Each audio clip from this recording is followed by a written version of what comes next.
Hello, je suis Adriana, rédactrice web SEO et copywriter depuis 2018.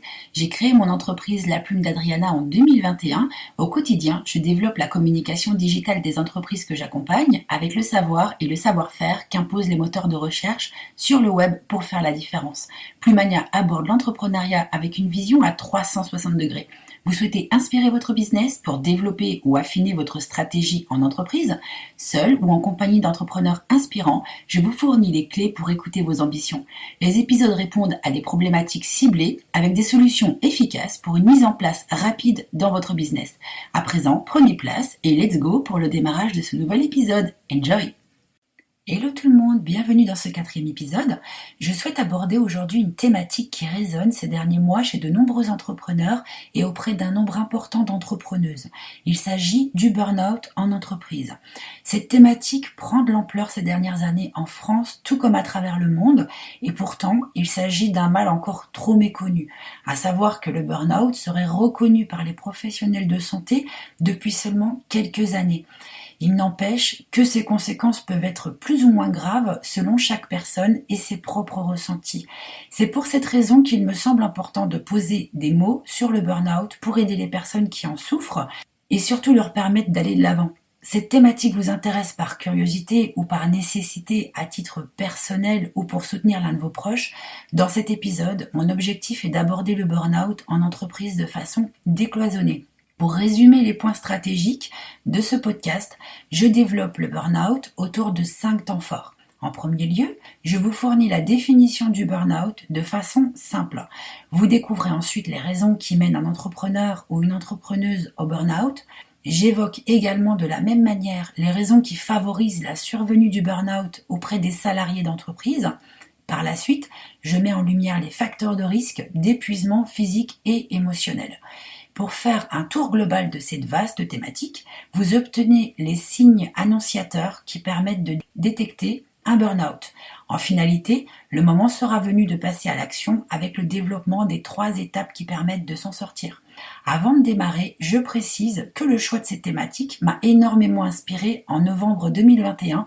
J'ai même créé un article en ce sens. Les réactions que j'ai obtenues après sa publication ont été nombreuses, notamment sur LinkedIn. Des personnes ont commenté ma publication en me remerciant d'avoir abordé ce sujet. C'est à ce moment-là que je me suis aperçue que de nombreux Français souffrent souvent en silence et que sur la toile, très peu de contenus sont disponibles pour sortir de ce sujet encore assez tabou en entreprise. Les méfaits de cette pathologie sont connus et reconnus par les professionnels de santé. En règle générale, au niveau de la population, les risques sont souvent sous-estimés. Si ça vous intéresse de découvrir le contenu de l'article dans son intégralité, j'ai prévu de vous glisser le lien vers le blog du Hérisson, le site d'actualité avec qui je collabore depuis 2021. Dans tous les cas, j'espère que ce podcast sera pour vous l'occasion de faire le point, de comprendre et d'extraire des astuces qui vous seront utiles ou qui vous permettront de soutenir plus facilement l'un de vos proches. Parfois, voir l'un de ses collègues souffrir est une situation dans laquelle on ressent une certaine impuissance. Seule la personne atteinte de burn-out peut inverser la tendance. Cependant, comprendre ce qu'est le burn-out, c'est déjà agir pour aider avec une vision du burn-out claire et objective. À titre informatif, cet épisode est uniquement pensé et développé pour apporter des conseils et des explications ciblées sur le burn-out. Il est évident que les professionnels de santé restent les interlocuteurs à favoriser pour obtenir des solutions adaptées à chaque situation personnelle. Toutes les informations que je vous fournis sont issues de sources fiables, telles que la Haute Autorité de Santé, qui publie de nombreux contenus autour du burn-out sur son site web. En bonus, je vous glisse aussi un lien dans le descriptif de ce 4e épisode. Si vous souhaitez réaliser un test CBI pour Copenhagen Burnout Inventory, dans le même esprit, ce test oriente et conseille, mais ne remplace en aucun cas la nécessité de se diriger vers un professionnel de santé. Objectivement, cet épisode vous permet de savoir de façon claire ce qu'est le burn-out, comment le prévenir et comment s'en sortir. Entrons à présent dans le vif du sujet. C'est parti. Qu'est-ce que le burn-out ? Par définition, le burn-out se caractérise par un syndrome d'épuisement professionnel. De façon globale, c'est ce qui rend le burn-out si particulier. En comparaison avec la dépression, bien souvent, le burn-out est assimilé à la dépression alors que dans le fond, il s'agit de deux maladies bien distinctes. La raison est simple, le burn-out est un phénomène de stress lié au travail qui devient chronique. Quant à la dépression, elle peut survenir pour de multiples raisons comme la parentalité, son environnement personnel tel que la vie de couple ou familiale. Selon la Haute Autorité de Santé, un travailleur devient sujet au burn-out suite à un investissement professionnel intense et prolongé qui va au-delà de ses capacités physiques et émotionnelles. Pour décoder de façon simple, la charge de travail qui lui est confiée est trop exigeante. Le travailleur ne parvient plus à résister au stress. C'est à partir d'ici où il est nécessaire d'inverser la tendance. Les conséquences du burn-out sur la santé peuvent être lourdes et dévastatrices dans certains cas si elles ne sont pas prises en charge au fil du temps. C'est pour l'une de ces raisons que le burn-out est une maladie qui est prise très au sérieux par les professionnels de santé. Au niveau européen, l'agence de l'Union européenne, chargée de l'amélioration des conditions de vie et de travail, s'est aussi penchée sur le sujet et a publié un rapport sur le burn-out. Ce rapport met en évidence que la France est aux abonnés absents du classement établi à partir du nombre restreint de pays participants. Pour vous donner un ordre d'idée précis, dans certains pays tels que l'Italie ou la Lettonie, le burn-out est considéré comme une maladie professionnelle.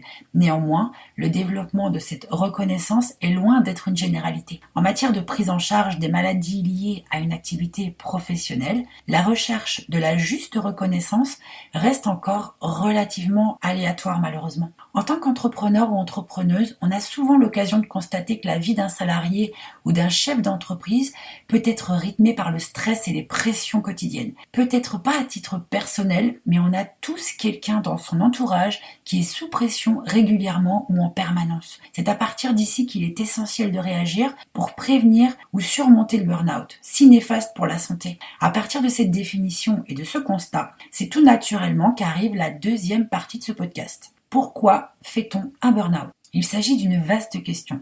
La raison principale que j'ai retenue est celle qui m'a semblé la plus parlante. Par exemple, il arrive fréquemment que certaines personnes s'investissent totalement dans leur travail, parfois au détriment de leur vie privée. Une personne qui bascule dans le burn-out n'en a pas toujours conscience. Elle est alertée par son entourage personnel ou par ses collègues de travail. En France, le burn-out touche majoritairement des secteurs d'activité bien précis.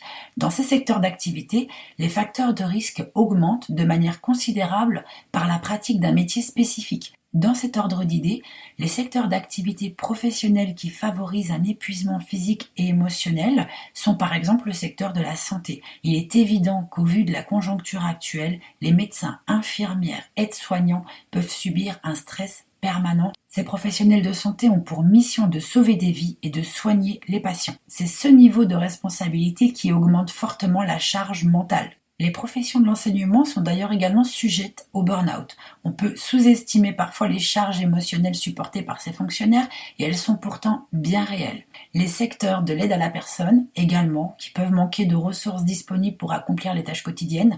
Ces ressources sont trop fréquemment insuffisantes. Je pense notamment au planning trop chargé, au manque de moyens humains ou matériels ou encore au manque de temps pour faire face à l'intégralité des tâches à réaliser dans une seule journée.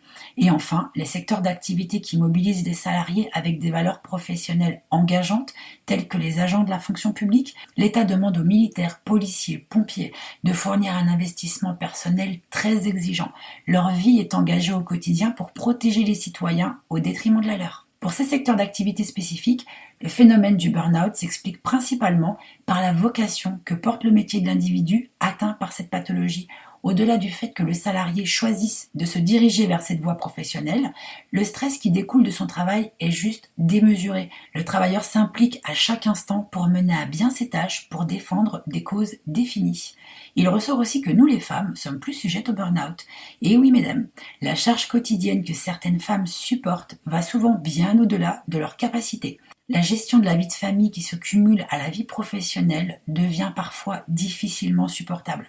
C'est à ce moment-là que peuvent survenir les facteurs de risque qui mènent à l'épuisement physique et émotionnel, comme le manque d'équité entre la réalisation d'un travail similaire accompli par un homme et une femme, des récompenses trop rares telles qu'une rémunération sans évolution au fil du temps ou un faible salaire qui reste figé, la surcharge de travail, le manque d'informations pour atteindre ses objectifs, le manque de moyens aussi pour y parvenir, Également un manque de contrôle sur son travail, la pression quotidienne ou encore les sources de conflits liées à des demandes contradictoires de la part de sa hiérarchie par exemple, ou à un manque de communication entre collaborateurs d'entreprise. D'ailleurs, une personne qui souffre de burn-out peut ressentir un sentiment de culpabilité. Sa priorité est de réussir à tout gérer, même quand le corps ne suit plus.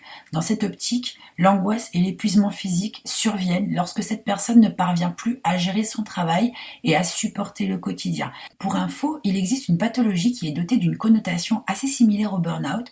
Il s'agit du bore-out. Ce qui distingue le bore-out du burn-out est qu'il est provoqué par un manque de travail qui engendre l'ennui. Il est utile de savoir que le bore-out peut aussi suivre le burn-out, suite à un arrêt de travail s'étalant sur plusieurs mois. Dans tous les cas, le burn-out est une pathologie qui est loin d'être anodine. La plupart du temps, il surgit sans prévenir. Plusieurs années peuvent passer pour qu'un diagnostic soit posé. Et c'est pour cette raison qu'il est indispensable de réagir rapidement si les signes ressentis sont annonciateurs. Les signes du burn-out correspondent à des manifestations qui peuvent vous alerter sur un stade d'épuisement physique et émotionnel tel que le manque de motivation au travail, un état d'anxiété et d'inquiétude relativement permanente qui peut générer par exemple des crises d'angoisse, des troubles du sommeil sous forme d'insomnie ou de réveil nocturne, l'épuisement physique continu qui ne s'améliore pas, des troubles gastriques, et ils font partie des plus désagréables en général, des troubles de l'humeur et une irritabilité, des symptômes physiques comme le mal de dos, des maux de tête ou des migraines. Si vous souhaitez vous faire une idée, il est possible d'évaluer en quelques minutes si les symptômes que vous ressentez peuvent être assimilés ou pas au burn-out. Pour analyser votre situation personnelle, plusieurs tests sont disponibles, mais j'ai choisi d'en retenir un qui a retenu mon attention, c'est le test CBI pour Copenhagen Burnout Inventory. Et ce test permet de déterminer si vous souffrez potentiellement d'un burn-out. On est bien d'accord que c'est purement informatif, mais ça permet quand même d'explorer cette possibilité ou simplement de pouvoir se rassurer. Jusqu'ici, donc, on a déjà pu bien développer ce qu'est le burn-out. Tous les éléments que j'ai pu aborder mettent en évidence que le burn-out est une pathologie qui mérite une attention réelle et sérieuse pour sortir d'une longue période de stress et décrocher de son environnement professionnel. Quand c'est nécessaire, le principe consiste à procéder par étapes. L'objectif est de parvenir à retrouver une joie de vivre et une harmonie de vie. Le burn-out n'est pas une fatalité et ça se passe en 3 étapes pour s'en sortir. La première étape consiste à vous accorder du repos. C'est la base. À partir du moment où on subit un burn-out, il est vraiment très important de pouvoir mettre son corps au repos. Je vais sûrement faire grincer des dents de nombreux chefs d'entreprise, mais l'arrêt maladie est souvent indispensable pour réussir à se reconstruire et à se déconnecter de son environnement professionnel après un burn-out. Une personne qui souffre dans son environnement professionnel n'est ni épanouie ni productive. Cette première étape correspond à la phase de prévention qui permet de préparer un retour vers une activité professionnelle dans de meilleures conditions. Pour y parvenir, la méthode consiste à prendre soin de soi et de s'accorder du temps. Vous pouvez partir dans l'idée de pratiquer des activités de loisirs ou juste vous évader grâce à la lecture. Le but est de faire ce qu'il vous plaît. Vous pouvez profiter de votre famille et de vos amis dans un environnement personnel. Être entouré et soutenu par les personnes qui vous sont chères permet aussi de surmonter le burn-out avec une force de volonté décuplée. La pratique d'une activité sportive est également une aide efficace pour évacuer les tensions accumulées et se vider la tête. La pratique d'une méthode de relaxation, telle que le yoga, peut aussi favoriser la détente mentale et physique en douceur. Ensuite, la deuxième étape vise à accepter de se faire aider. C'est souvent la plus compliquée et la plus difficile à mettre en place pour bon nombre d'entrepreneurs. À savoir qu'à partir du moment où on constate qu'on a besoin de s'arrêter, tout s'arrête aussi au niveau de l'entreprise. C'est extrêmement compliqué à envisager, mais à un moment donné, ça peut presque devenir vital de juste s'accorder la possibilité d'aller mieux pour pouvoir mieux rebondir. Peut-être aussi savoir s'entourer, savoir déléguer, alléger son quotidien. À savoir qu'en règle générale, le patient ou la patiente en situation de burn-out ressent un sentiment d'injustice et de culpabilité Néanmoins, accepter de se faire aider est la meilleure solution pour se sortir rapidement d'un épuisement physique et émotionnel. Un accompagnement ciblé avec l'aide de professionnels de santé n'est pas à percevoir comme un échec. Au contraire, il est nécessaire. Les professionnels de santé qui peuvent accompagner une personne en situation de burn-out sont multiples. Il est possible de se diriger vers un médecin généraliste, un médecin du travail, ce qui est moins le cas, on va dire, pour les entrepreneurs, mais plus dans le cadre de salariés d'entreprise, un psychologue, un psychiatre. L'objectif de cet accompagnement est de parvenir à se libérer de toutes ces tensions émotionnelles, de ces craintes, de ces peurs accumulées depuis des mois, voire des années. Les tensions physiques sont aussi fréquemment la conséquence d'une charge mentale trop élevée. Le corps arrive juste à saturation. Pour cette raison, le vide intérieur de cette charge mentale est libérateur pour remettre les compteurs à zéro. La période moyenne à prévoir pour un accompagnement psychologique efficace est de l'ordre de 3 à 6 semaines pour ressentir une évolution positive sur les symptômes que vous ressentez. Un professionnel de santé peut aussi envisager l'utilité de la prise d'un traitement adapté pour retrouver un sommeil récupérateur, par exemple. Un médecin aussi recommande cette solution sur une durée ponctuelle qu'il est indispensable de respecter. Comme on l'entend souvent, tout traitement médical doit être utilisé avec parcimonie. À partir du moment où cette deuxième étape est passée, la troisième consiste à organiser une reprise d'activité professionnelle progressive. De manière générale, l'absence des salariés atteints du burn-out en entreprise génère des tensions au sein de cette entreprise pour les collaborateurs qui pallient leur absence. En contrepartie, le salarié qui prévoit de reprendre son activité professionnelle appréhende tout autant le moment de sa reprise. C'est compliqué dans les deux sens et il est important que le collaborateur d'entreprise absent depuis une certaine période puisse revenir à ses fonctions et rejoindre l'équipe sans stress. Il est dans l'intérêt de l'employeur de l'aider à y parvenir. Dans le cas contraire, l'employeur peut être confronté à une rechute de l'état de santé de son salarié et repartir sur une gestion compliquée durant une nouvelle période. Pour organiser une reprise d'activité professionnelle progressive, un aménagement du temps de travail peut être une méthode efficace à favoriser. Pour la personne qui réintègre ses fonctions, il n'est pas toujours simple d'amener cette demande à son employeur, c'est même très compliqué. Quoi qu'il en soit, une activité professionnelle est à placer au second plan, en comparaison avec votre vie personnelle et votre santé. Cette dernière est précieuse et unique. Pour conclure cet épisode, une personne qui souffre de burn-out ne doit pas rester seule. La prise en charge avec l'aide de professionnels de santé vous permet de surmonter cette situation et d'aller de l'avant pour mieux rebondir. Le médecin généraliste est d'ailleurs le premier interlocuteur fréquemment favorisé pour enclencher le processus qui mène vers la guérison. De façon globale, j'espère que ces explications et ces conseils vous permettent à présent d'y voir plus clair. Et si ce podcast vous a plu et que vous souhaitez le faire savoir, il vous suffit d'attribuer une petite note. N'hésitez pas à partager vos commentaires, je serai ravie d'y répondre. Merci à vous pour votre écoute, merci à tous ceux qui accordent un petit laps de temps pour laisser leur avis sur Plumania. C'est ce qui permet de faire grandir Plumania jour après jour. À très vite pour un nouvel épisode, portez-vous bien. Je vous souhaite une excellente journée, après-midi ou soirée. À très vite.